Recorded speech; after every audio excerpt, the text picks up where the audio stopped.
Salam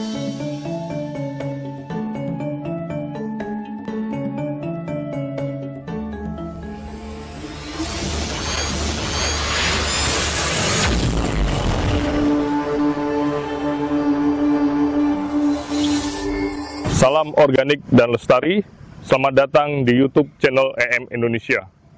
Kali ini kami tim EM Indonesia akan berada di fasilitas pengelolaan sampah di Desa Adat Padang Tegal, ada di rumah kompos Desa Adat Padang Tegal. Mari kita lanjutkan untuk melihat ke dalam bagaimana penggunaan pengelolaan sampah menggunakan teknologi EM.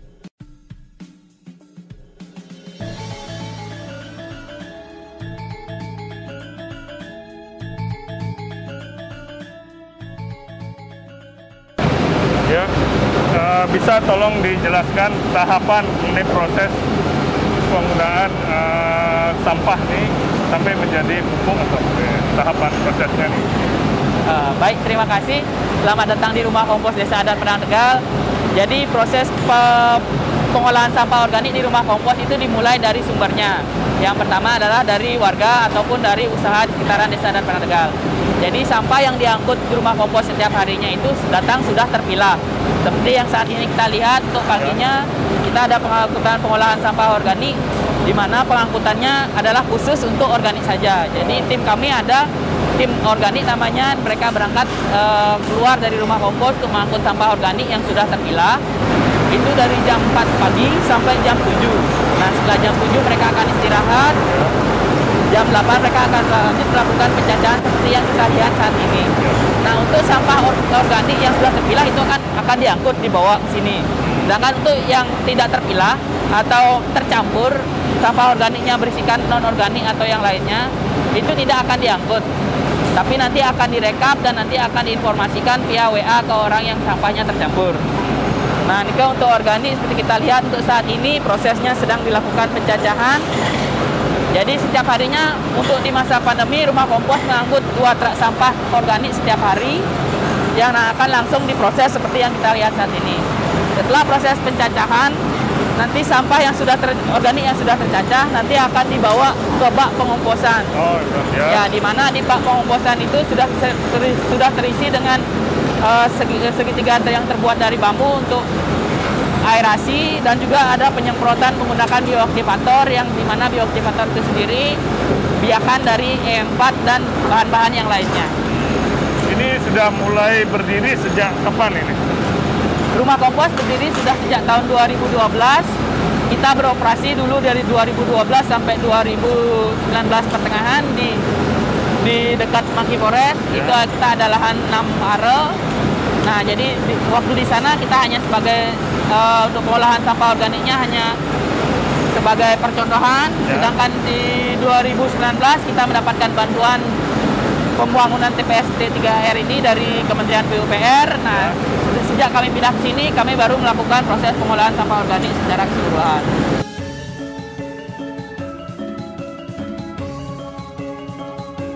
Mulai dipilah, dicacah, terus kemudian ada beberapa petugas membawa tong-tong ke. Nah, terus itu kemudian selanjutnya kemana?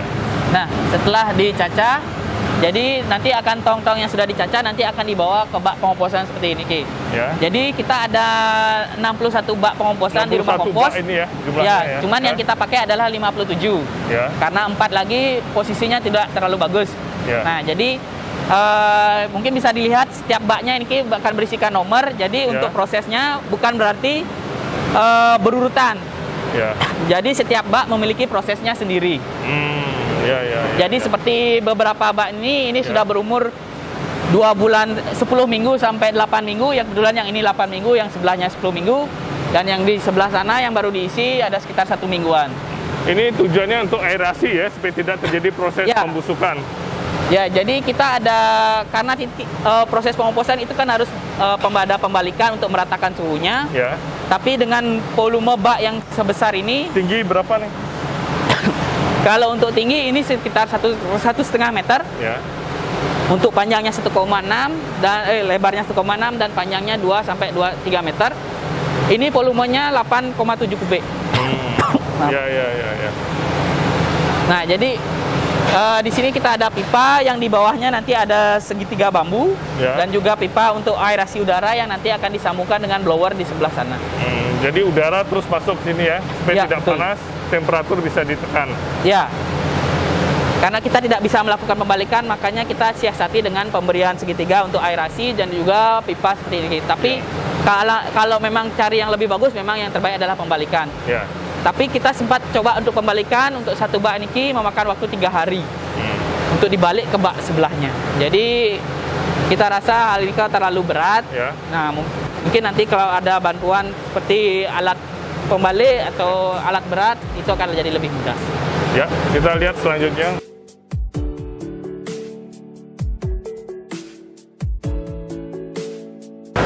Ya, tadi saya lihat tong-tong sampah itu masuk ke sini ya, di atas sini ya, mereka naik tangga di sini. Terus kemudian apa? Ini diratakan atau bagaimana ini? Nah, jadi nanti akan ditaruh di bak-bak penampungan pengomposan seperti ini, Ki. Jadi di dalamnya nanti akan diproses secara sendiri-sendiri di dalam bak. Jadi sampah organik nanti akan diisi sesuai setinggi ini. Jadi setiap kita bagi jadi 4 lapis untuk pemberian sampah organik. Ya, ini ya. Ya. Jadi setiap ketinggian 25 sampai 30 cm itu akan disemprotkan dengan bioaktivator sebagai untuk penambah mikroorganisme. Ya, salah satu bahan bioaktivator kami dari E4. Ya. Jadi bisa dilihat ini kemudian baru diisi dari kemarin dan sampai hari ini. Bedanya kalau tidak menggunakan biofaktor E4 sama menggunakan apa nih? Jadi kalau kita tidak pakai, dulu kita memang tidak pakai, mungkin prosesnya agak berlebih lama. Tapi dengan pemakaian E4, jadi kita ingin ada penambahan mikroorganisme yang bekerja di dalamnya sehingga prosesnya menjadi semakin lebih cepat.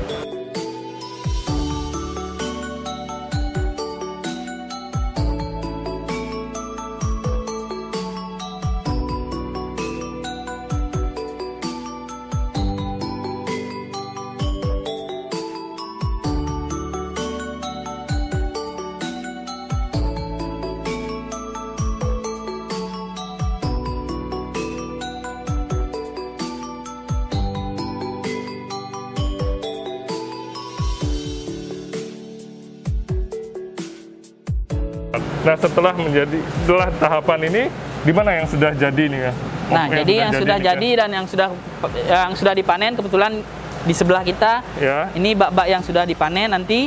Nah, jadi mungkin terlihat, oh ini masih ukuran besar. Nah, itu salah satu permasalahan dari kami. Jadi kami belum untuk mesin cacah yang kami gunakan, untuk pencacahannya belum bisa maksimal. Artinya untuk pencacahan yang bagus adalah hasil cacahnya itu berukuran 0,1 sampai 3 cm. Cuman untuk pencacah kami baru bisa mencacah dari 3 cm sampai 10 cm. Jadi nanti bahannya ini kan dimasukkan ke dalam mesin pengayak, mungkin bisa dilihat sebelah sana. Jadi nanti akan diayak, nanti akan menghasilkan kompos menjadi 2 jenis, yaitu kompos halus dan kompos kasar.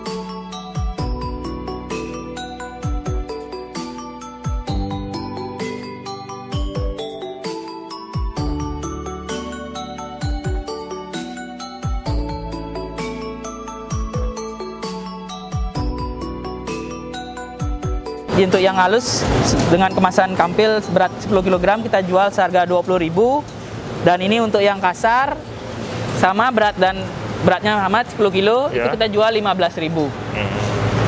Ya, bagaimana untuk pemasarannya? Apakah di sekitar sini aja sampai keluar atau gimana? Nah, kalau untuk pemasaran kita penjualannya terbuka, baik dari media sosial ataupun orang datang langsung ke sini. Dan kalau untuk penjualan, untuk yang kampilan atau kemasan biasanya dibeli oleh orang-orang di sekitar sini karena lebih murah, lebih dekat. Tapi untuk yang daerah-daerah luar atau di kabupaten yang lain, kita biasanya kirim dalam bentuk curahan, nanti akan dikirim menggunakan armada kami. Semua Pak Kadek Jois sudah diterima dengan baik kami dari tim EM Indonesia untuk meliput kegiatan pengelolaan sampah di Desa Padang Tegal ini. Terima kasih juga sudah berkunjung ke Rumah Kompos Desa Adat Padang Tegal. Semoga dengan adanya kunjungan ini juga bisa menginspirasi tempat-tempat lain untuk berbuat yang sama seperti kami. Terima kasih sudah berkunjung. Terima kasih. Salam organik lestari dengan EM Teknologi.